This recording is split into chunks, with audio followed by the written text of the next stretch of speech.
What's up, everyone? I wanted to do a quick video showing you guys a change that I've made recently to how I handle out of stocks, and this is actually working surprisingly well.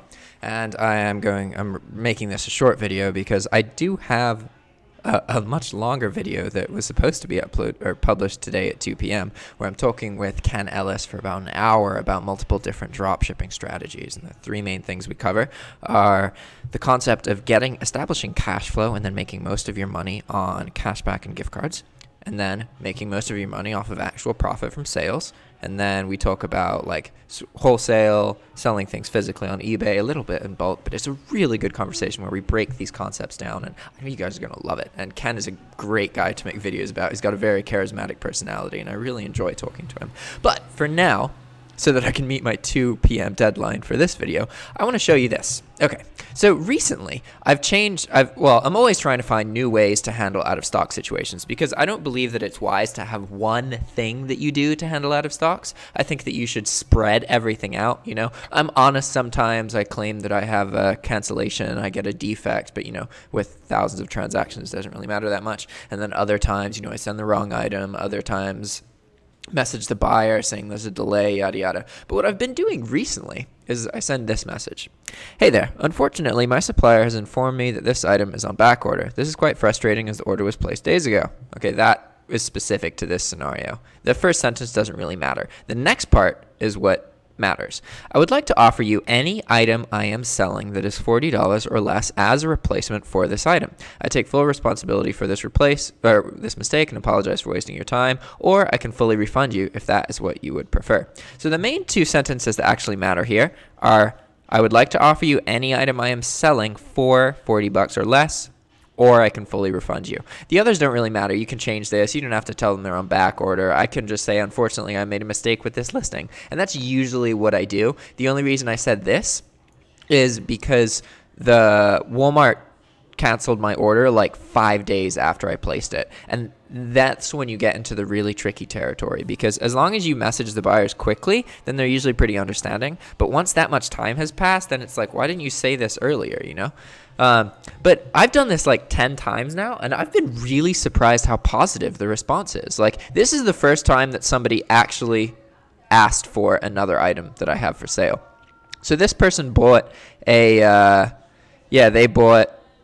certain kind of supplement, right, for $30, and it was out of stock. So I sent them a message offering them anything that I sell for $40 or less. And that kind of shows them that I'm willing to work with them and that they're going to get a better deal because they can get a more expensive item than the one that they purchased. So this kind of makes them be like, oh, okay, you know, he's going out of his way a little bit, you know.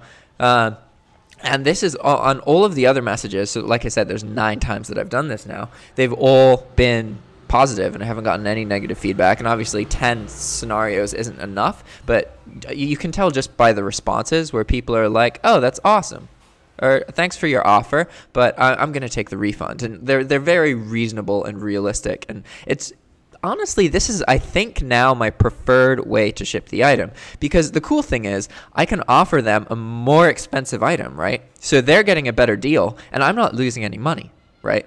Like, because, okay, in this situation, the person ended up picking a cheaper item anyway. But, like, and it's not $40 my cost, okay? It's $40 what I would sell the item for on my store, right? So that means that this item is $16.50 plus $6 of shipping. So this would sell for, like, similar to this, actually. This would sell for around $33 in my store. So in their head, they're getting a deal, right? Because they're getting it a little bit cheaper.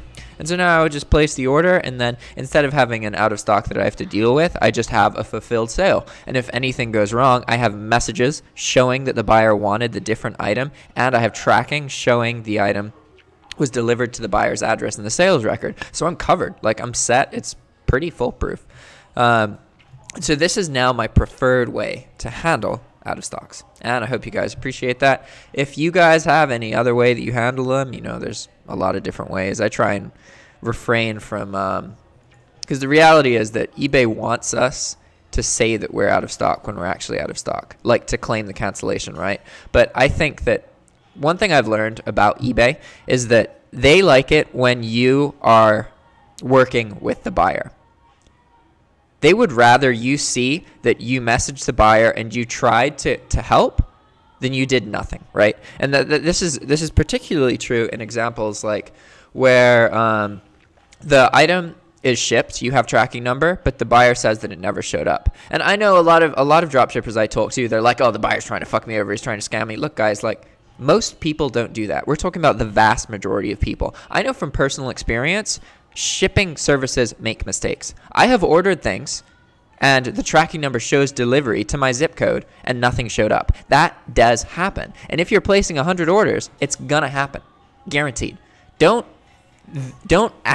victimize yourself and think that the buyers are trying to scam you, because think about it from their point of view. Like, how much do you hate it when your buyer is thinking that you are trying to scam them? People are just really pessimistic. And the reality is most of the time people are just like, you know, some shipper made a mistake or someone else made a mistake, and it doesn't really matter. But my point is that for situations like that, you can call eBay and just have them close the case in your favor, right?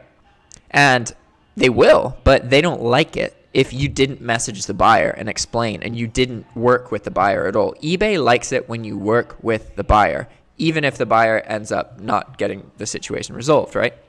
So I guess I could do another video about how to resolve that situation, because ideally you get the closed case in your favor and the buyer gets refunded. And you can do that basically by having the case start, you upload tracking, which covers your ass, and then you have the buyer call eBay. Because if the buyer calls eBay, then they're going to close their case because you have tracking number, so you can't get in trouble. And even if you do get in trouble, you can call eBay back and then have them reverse it, because tracking number trumps like everything, basically.